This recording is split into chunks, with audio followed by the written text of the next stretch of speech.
Good morning प्यारे बच्चों। आज की गणित विषय की कक्षा में मैं आपका अध्यापक राजेश कुमार चौधरी आप सभी का स्वागत करता हूं। कल हमने नए अध्याय की शुरुआत की थी चैप्टर 2 की, जिसका नाम था एडिशन एंड सब्सट्रैक्शन यानी जोड़ घटाना, जिसमें हमने 3 टॉपिक पढ़े थे। Greatest, writing greatest and smallest number यानी सबसे बड़ी और सबसे छोटी संख्या हमने लिखना सीखा था। एडिशन पढ़ा था यानी जोड़, और सब्ट्रैक्शन पढ़ा था यानी कि घटाना।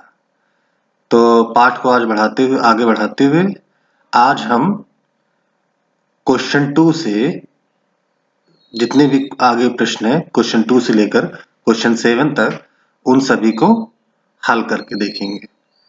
क्वेश्चन 1 आपने होमवर्क किया था ना? इसीलिए क्वेश्चन 2 से आज हम देखेंगे। ओके, तो पहला क्वेश्चन नंबर 2 वो ये है। क्वेश्चन नंबर 2 इज दो संख्याओं का अंतर 99,673 यानी 99,673 है। छोटी संख्या 3,62,781। कैसे पढ़ते हैं? इकाई, दहाई, सैकड़ा, हजार, 10,000, लाख। 3,62,781 3,62,781 है। तो बड़ी संख्या क्या होगी? अब यहाँ पर 4 विकल्प दिए हुए हैं। इन 4 विकल्पों में से हमें बड़ी संख्या निकालनी है। तो हम इसका हल कैसे करेंगे? सॉल्यूशन मतलब होता है हल। हल 2। Difference of two numbers. Difference मतलब होता है अंतर। DIFFERENCE। Of two numbers is equal to 99,673। ये दिया हुआ है हमारे पास। स्मॉल नंबर यानी छोटी संख्या भी दी हुई है हमारे पास, 3,62,781। अब हमको बड़ी संख्या निकालनी। तो अगर दो संख्याएं दी हैं, एक बड़ी है एक छोटी है, और दोनों के बीच में कितना अंतर है, तो हम क्या करेंगे? बड़ी संख्या कैसे निकालेंगे? छोटी संख्या में अगर जो दोनों संख्याओं के बीच का अंतर है, इसको अगर हम जोड़ दें तो हमें बिग नंबर यानी कि बड़ा अंक जो है, बड़ी संख्या है, वो मिल जाएगी। तो बिग नंबर निकालने के लिए हम क्या करेंगे? छोटी संख्या यानी 3,62,781 में 99,673 को जोड़ देंगे। अब जोड़ते कैसे हैं ये आप पहले ही जान चुके हैं। Ones, tens, 100, 1000, 10,000, lakh. हमने ये ऊपर पोजीशंस भी लिख दी है। वंस में यहाँ छोटी संख्या का 1 आ गया और डिफरेंस का 3 आ गया। टूज में 8 और 7 आ गया। 100 में 7 और 6 आ गया। ऐसे ही हमने सारा लिख दिया। यहाँ पर ये खाली जगह है क्योंकि जो अंतर है यानी डिफरेंस है वो सिर्फ 1000 से है, 10,000 से है। उसमें लाख की कोई संख्या नहीं है। तो यहाँ पर हम चाहें तो 0 भी लिख सकते हैं। चाहे तो लिखें, चाहे तो ना लिखें, ये आपके ऊपर है। चाहे तो यहाँ पर 0 आप लिख सकते हैं, चाहे तो ना लिखें, यह आपके ऊपर है। अगर आपने 0 लिख दिया तो ठीक है, अगर नहीं लिखा तो भी ठीक है, कोई फर्क नहीं पड़ता उससे। अब हम इसको ऐड करेंगे। 3 और 1 का 4 हुआ। 1 में 3 हमने जोड़ा ना, 4 हुआ। 8 में 7 जोड़ा हमने, 15 हुआ। 15, 15 के 5। अब 15 को हम लिख सकते हैं 10 प्लस 5। तो 10 प्लस 5 इक्वल टू 15। 10 मतलब 1 दहाई, तो 1 दहाई का अंक आगे। लेकिन यहाँ पर दहाई नहीं है, दहाई तो ये पहले से है, 10 दहाई है। क्योंकि ये 10 ये कहाँ पर है? टेंस की पोजीशन पे है ना, तो ये क्या है? 10 दहाई है। 1 दहाई नहीं है, 10 दहाई है। तो 10 दहाई का मतलब होता है सैकड़ा। 10 दहाई यानी कि 10 दहाई। 1 दहाई में कितना होता है? 10 होता है ना। तो ये आपका हो गया 100 यानी कि सैकड़ा। तो सैकड़े के लिए 1 कैरी जाएगा, 1 कैरी सैकड़े पे आ गया। अब यहां पर हमने जोड़ा 1 1 plus 7 equal to 8, 8 plus 6 14 4 carry आया 1, फिर ऐसे ही आगे फॉरवर्ड आ गया 1 2 3 3 और 9 12 2 carry 1 carry forward 1 1 6 7 7 and 9 7 and 9 16 6 फिर एक कैरी फॉरवर्ड आया और यहाँ पर 1 प्लस 3 4 हो गया। तो आपका जो संख्या बना वो बना 4,62,454, जो कि इसमें से कौन सा विकल्प है? यस, ये वाला विकल्प है का। तो यहाँ पर उत्तर हमारा हो गया का। तो ये क्वेश्चन आपको समझ में आया बेटा? अब आते हैं अगले सवाल पे, क्वेश्चन नंबर 2 पे, सॉरी क्वेश्चन नंबर 3 पे। 2 तो हमने कर लिया ना, अब 3 पे आते हैं। क्वेश्चन नंबर 3 है, राजेश के पास 15 लाख रुपए थे। उसने जमीन खरीदने में 8,46,000 रुपए और मकान बनवाने में 2,59,695 रुपए खर्च कर दिए। उसके पास कितने रुपए शेष बचे? यानी उसके हाथ में कितने रुपए बचे? जैसे आप बाजार जाते हो ना, तो मान लो आपके पास 10 रुपए है, तो 10 रुपए लेके आप बाजार गए और आपने एक 5 रुपए का पेन खरीदा और 2 रुपए की टॉफी खरीद ली, तो आपने कितने पैसे खर्च कर दिए? वेरी गुड, 5 रुपए का आपने पेन खरीदा और 2 रुपए की टॉफी खरीदी, तो आपने 7 रुपीज खर्च कर दिए। कितने खर्च कर दिए? 7 रुपीज। और आपके पास टोटल कितने पैसे थे बाजार जाने से पहले? 10 रुपए थे। तो 10 में से आपने 7 रुपीज खर्च कर दिए। तो आपने 7 रुपीज खर्च कर दिए, तो आपके पास कितने बचे? बिल्कुल सही, 3 रुपीज बचे। तो ये जो आपके पास 3 रुपए बचे हैं, ऐसे ही आपको राजेश के पैसे निकालने हैं। तो राजेश के पास, आपके पास 10 रुपए थे, राजेश के पास 15 लाख रुपए थे। वो बाजार गया, उसने जैसे आप बाजार गए, आपने 2 सामान खरीदे ना, पेन और टॉफी। तो 5 रुपए की आपने पेन खरीदी थी और 2 रुपए की टॉफी खरीदी थी। ऐसे ही राजेश ने 2 चीजें खरीदी, जमीन खरीदी और मकान बनवाने में खर्च किया। यानी मकान बनवाने में सामान लगता है ना, मजदूरी लगती है, सामान लगता है, कई चीज लगता है। तो ये 2 खर्चे उसने किए। तो आपने क्या किया था? दोनों खर्चों को जोड़ लिया था, तभी तो 7 आया था ना। तो ऐसे ही इसके दोनों खर्चों को हम लोग जोड़ लेंगे। और फिर क्या किया था? आपके पास जो टोटल रुपीज 10 रुपीज थे, उसमें से आपने 7 रुपीज, यानी दोनों का जो जोड़ा था, पेन और टॉफी का रेट 7 आया था ना, दोनों जोड़ने के बाद, तो आपने 10 में से 7 घटा दिया था। ऐसे ही राजेश के लिए करेंगे, 15 लाख में से इन दोनों को जोड़ के हम घटा देंगे। तो आपके पास 3 रुपए बचे थे, और ऐसे हमको पता चल जाएगा राजेश के पास कितने रुपए बचे हैं। तो हम लोग सबसे पहले ऐसे करेंगे, जितनी भी चीजें हमारे पास पता होती हैं वो सारी चीजें हम लिख लेते हैं, तो इससे हमको सवाल करने में आसानी होती है। तो राजेश के पास थे, यानी राजेश हैज, कितने थे, कितने रुपए थे राजेश के पास में? राजेश के पास में थे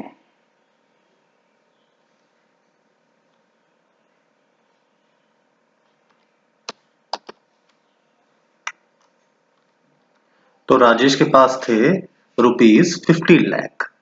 15 लाख रुपीज थे ना। ही परचेज्ड मतलब होता है खरीदा। ही परचेज्ड लैंड इन, लैंड मतलब जमीन, इन कितने रुपए में उसने खरीदा? उसने खरीदा 8 4, थोड़ा दूर दूर लिख देते हैं, 6 1 2 3। तो उसने जमीन खरीदी 8,46,000 रुपए में। मनी स्पेंड इन बिल्डिंग होम, मनी मतलब पैसा या धन, स्पेंड मतलब खर्च किया गया, इन में बिल्डिंग, बिल्डिंग मतलब बनाने में, होम मतलब घर को। तो घर को बनाने में उसने कितने रुपए खर्च किए? 2,59,695। तो ये आपने, उसने टोटल पैसे खर्च किए। तो टोटल उसने कितने पैसे खर्च किए? तो टोटल मनी स्पेंड, तो टोटल मनी स्पेंट यानी टोटल कितना पैसा खर्च किया उसने, ये हम कैसे निकालेंगे? इसको निकालने के लिए हम जितना भी ऊपर दिया हुआ है इन दोनों को जोड़ेंगे, यानी कि ₹8,46,000 एंड 2,59,695 इन दोनों को ऐड करेंगे तो हमें ये पता चल जाएगा कि टोटल कितना रुपए उसने खर्च किया। तो इसको हम जोड़ लेते हैं। जोड़ने के लिए हम सीधे ऐसे भी जोड़ सकते हैं, यहीं पे हमने एक लाइन खींच दी और ऐड जो भी होगा वो यहाँ पर टोटल मनी स्पेंड के सामने आ जाएगा। यहाँ पर तो हमें यहाँ पे मिल गया टोटल उसने कितना पैसा खर्च किया। 0 + 5 = 5, 0 + 9 9, 0 + 6 6, 6 + 9 = 15 का 5। यहाँ पर हमको कितना मिल जाएगा? 1 कैरी फॉरवर्ड मिल जाएगा। यस, 1 + 4 = 5, 5 5 10 0, फिर एक कैरी फॉरवर्ड आगे आ जाएगा 1, 1 + 8 = 9, 9 एंड 2, 9 to 11, ये 11 को मिल गया। तो टोटल उसके ने कितना पैसा खर्च किया? 11,05,695 रुपए। अब हम क्या करेंगे?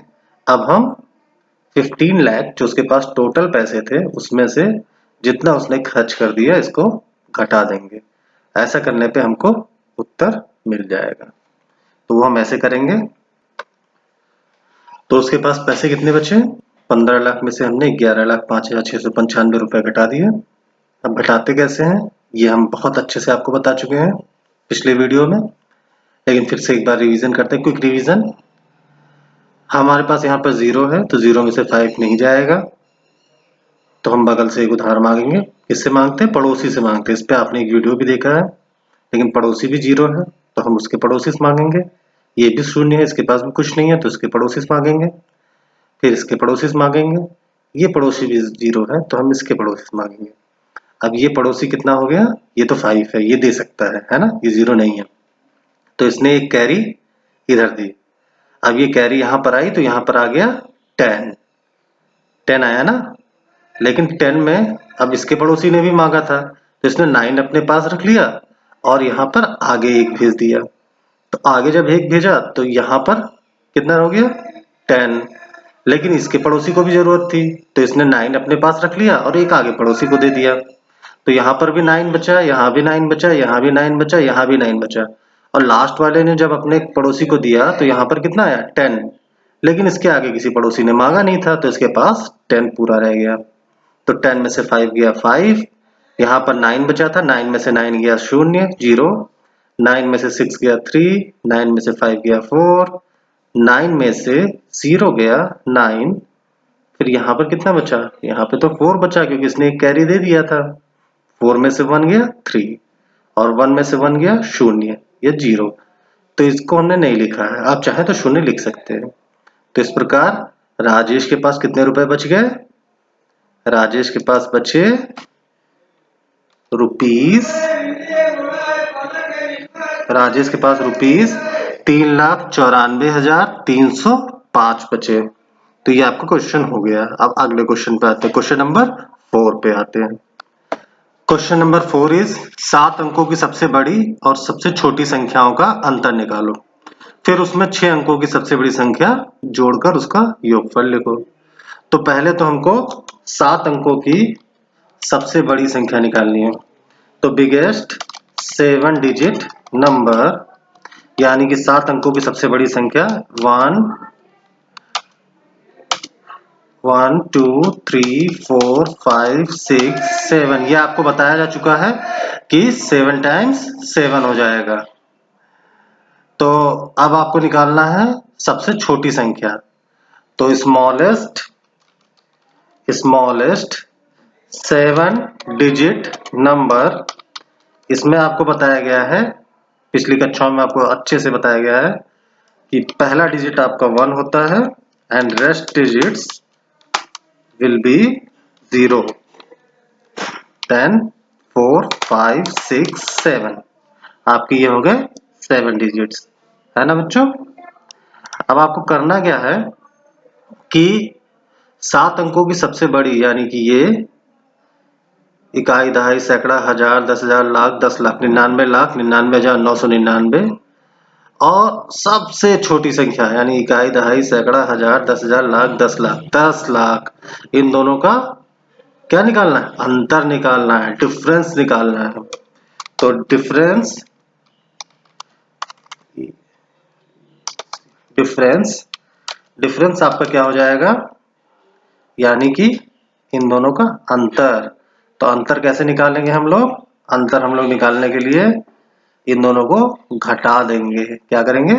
घटा देंगे। तो हम लोग ऐसे करेंगे, फिर एक सिंबल लगाएंगे माइनस का। तो ये हमारा अंतर आ गया। 9 में से 0 गया 0, 0, 9 में से 0 गया 9, क्योंकि 0 घटाना, कुछ नहीं घटाना तो पूरी संख्या आ जाएगी। 9 में से 0 गया 9, 9 में से 0 गया 9, 9 में से 0 गया 9, ऐसे यहाँ तक 9 आ गया। फिर 9 में से 1 गया 8। तो ये हमको अंतर मिल गया, 7 अंकों की सबसे बड़ी और 7 अंकों की सबसे छोटी संख्या का अंतर। अब हमें क्या लिखना है? 6 अंकों की सबसे बड़ी संख्या जोड़कर योगफल लिखो। 6 अंकों की सबसे बड़ी संख्या मतलब 6 बार 9, उसको हम इस अंतर में जोड़ेंगे और उसके बाद हम उसका योगफल लिखेंगे, यानी उसको योग मतलब जोड़, तो हम उसको जोड़कर लिखेंगे, वही हमारा रिजल्ट होगा। तो इस तरह से कुछ रहेगा। तो हमारा रिजल्ट क्या हो जाएगा? हमारा रिजल्ट हो जाएगा 8 9, कितने बार 9? वेरी गुड, 6 टाइम्स 9, यानी 89,99,999। और इसमें हमको जोड़ना पड़ेगा 1 2 3 4 5 6, यानी कि 6 अंकों की सबसे बड़ी संख्या। ये हमारा हो जाएगा रिजल्ट। तो इसको देखिए हमने यहाँ पर जोड़ा है बगल में 89,99,999 को 9,99,999 से मैंने जोड़ा है। तो 99 का 18 हो गया एडिशन, 9 प्लस 9 वंस की जगह पे है ना, 18 हो गया। तो हमको 18 में 10 प्लस 8 यानी कि एक 1 टेंस मिला और 8 मिला, तो 8 हमने यहाँ लिख दिया, 1 टेंस आगे चला गया। 1 plus 9 equal to 10, 10 plus 9 equal to 19, 9 यहाँ पर आ गया, फिर एक कैरी आगे चला गया। ऐसे ही हम इसको जोड़ते चले जाएंगे और लास्ट में हमारा रिजल्ट क्या आ गया? 99,99,998। तो हमारा रिजल्ट क्या आ गया? हमारा रिजल्ट आ गया 99,99,99,998। तो ये आपका उत्तर आ गया। तो इस तरह से आपका चौथा क्वेश्चन भी हो गया। अब आते हैं हम पांचवें क्वेश्चन पे। पांचवें क्वेश्चन में बताया जा रहा है कि दो संख्याओं का योगफल, यानी कोई दो संख्या है उनको जोड़ने पर ये संख्या आती है। कितनी है ये संख्या? 86,93,201। अब बता रहा है कि इसमें से एक संख्या जो आपकी है वो है 38,46,413। तो दूसरी संख्या बताओ। तो इसको हम ऐसे समझ सकते हैं बेटा, मान लो आपको आपके पास कुल 10 रुपए हैं। 10 रुपए में से आपके पास 10 रुपए हैं और 10 रुपए में आपने 5 रुपए या 6 रुपए, मान लीजिए 6 रुपए अपने दोस्त को दे दिए। तो आपके पास कितने रुपए बचेंगे? आपके पास बचेंगे 6 रुपए आपने दे दिए ना, 4 रुपए बचेंगे। अब अगर हम 6 रुपए आपके दोस्त से ले लें, अगर आप अपने दोस्त से वापस 6 रुपए ले लोगे तो आपके पास फिर से कितने हो जाएंगे? 10 रुपए हो जाएंगे। 6 और 4 उन दोनों को जोड़ने पर कितना होता है? 6 रुपए और 4 रुपए, 10 रुपए हो गया आपका। तो टोटल जो योग आपका आ रहा है वो आपका आ रहा है 10 रुपए, यानी जो योग यहाँ पर है 86,93,201। और जो आपने अपने दोस्त को दिए हैं 6 रुपए, मान लीजिए वो ये है। अब आपको ये निकालना है कि आपके पास जो 4 रुपए बचे हैं, तो ये आपको कैसे पता चलता है कि आपके पास 4 रुपए बचे हैं?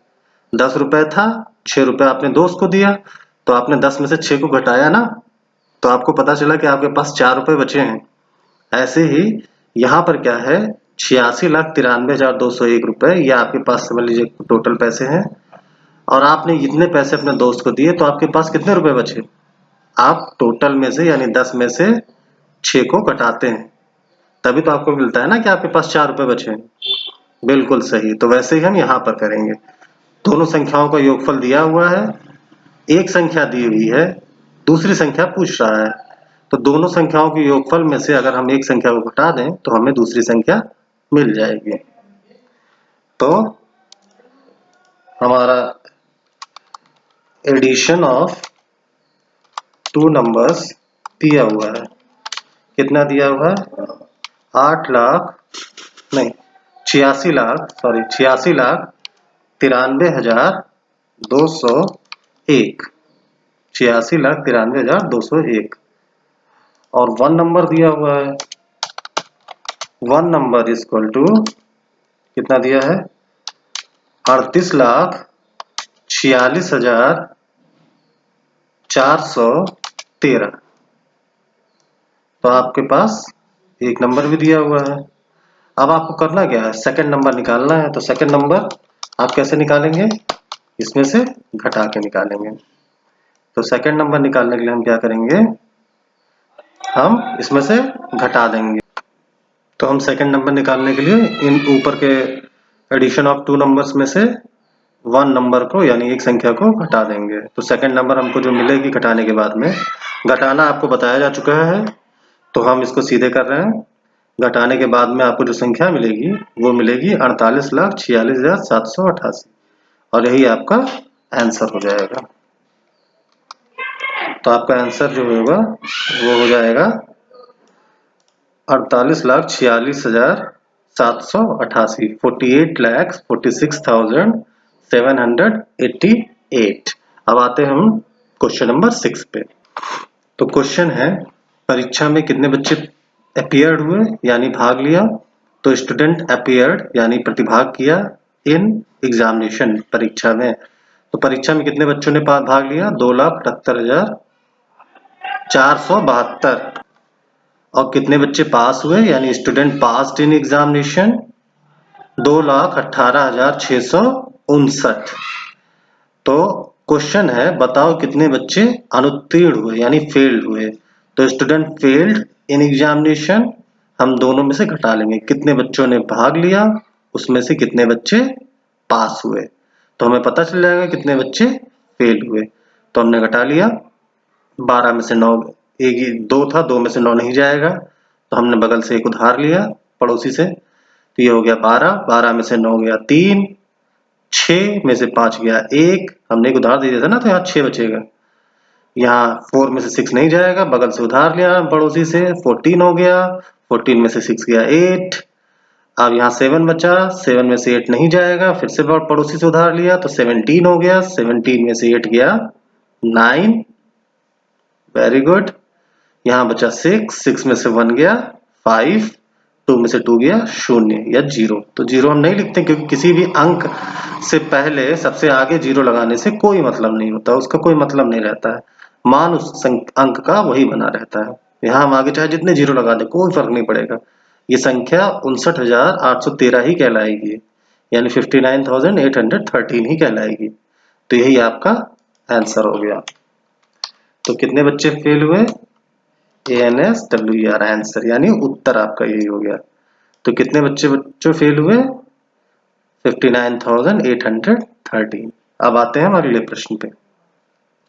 हाँ, तो इस क्वेश्चन में एक गोदाम में 5,06,537 बोरियां चावल की थी यानी राइस की, 24,68,136 बोरियां गेहूं की, 54,32,451 बोरियां चीनी की हैं। बताओ गोदाम में कुल कितनी बोरियां हैं? तो सैक्स ऑफ राइस यानी कि राइस की यानी कि चावल की कितनी बोरियां हैं? तो चावल की बोरियां हैं 5,06,537। सैक्स ऑफ वीट, वीट मतलब गेहूं, सैक्स मतलब बोरियां, गेहूं की बोरियां 24,68,136 यहाँ पे देखिए दिया हुआ है। सैक्स ऑफ शुगर यानी चीनी की बोरियां कितनी है? 54,32,451 है। तो गोदाम में कुल कितनी बोरियां हैं, टोटल सैक्स हमको निकालना है। तो हम क्या करेंगे, ऐड कर देंगे तीनों को। 7 6 13 1 14 4 कैरी वन ऊपर आ गया। 3 1 4 4 3 7 7 5 12 2 हासिल 1 यानी कैरी 1 1 5 6 6 7 7 4 11 11 का 1 कैरी फॉरवर्ड 1 6 1 7 7 और 8 15 2 17 17 का 7 फिर 1 आगे चला गया 1 प्लस 6 7 7 प्लस 6 7 प्लस 3 शून्य। क्यों, क्योंकि 10 हो गया तो यहाँ पर 0 कैरी फॉरवर्ड 1 चला गया 1 प्लस 5 6 6 प्लस 4 10 10 प्लस 4 14 14 के 4 carry forward 1 1 plus 2 equal to 3 3 plus 5 equal to 8। तो टोटल हमारे पास जो बोरियां आ गई वो आ गई 84,07,124 84,07,124। ये आपका आंसर हो गया। तो इस तरह से आपका 7वां क्वेश्चन भी हो गया। तो बच्चों आज की क्लास यहीं पर खत्म होती है। आपके 7 क्वेश्चन हो चुके हैं और ये क्वेश्चंस आप करके खुद से करेंगे आप, क्योंकि आपने एक बार समझ लिया है ना, अब आप खुद से करिए। आपका जो एक्सरसाइज है वो इसी के साथ में व्हाट्सएप ग्रुप पे आपको भेज दिया जाएगा इसी वीडियो के साथ में। वो ऐसा कुछ दिखेगा। तो इसमें जैसा कि आप देख पा रहे हैं ये आपका ऐसा कुछ दिखेगा और इसमें सारे क्वेश्चंस दिए हुए हैं। इसमें आपको क्वेश्चन नंबर 2 3 4 5 6 7 पहले आप वीडियो से देखेंगे और वीडियो से देखने के बाद में आप इस पेज में से देखकर खुद से लगाएंगे। ये नहीं कि नकल कर लेना है, खुद से लगाना है, तभी तो आपको आएगा ना। ठीक है, तो आपकी क्लास यहीं पर खत्म होती है। आप इन सबको लगाकर व्हाट्सएप ग्रुप में भेज दीजिएगा शाम के 4 बजे से पहले। बहुत से लोग बाद में भेजते हैं, ठीक है, तो पहले भेजिएगा 4 PM से पहले। ओके बच्चों, हैव अ नाइस डे।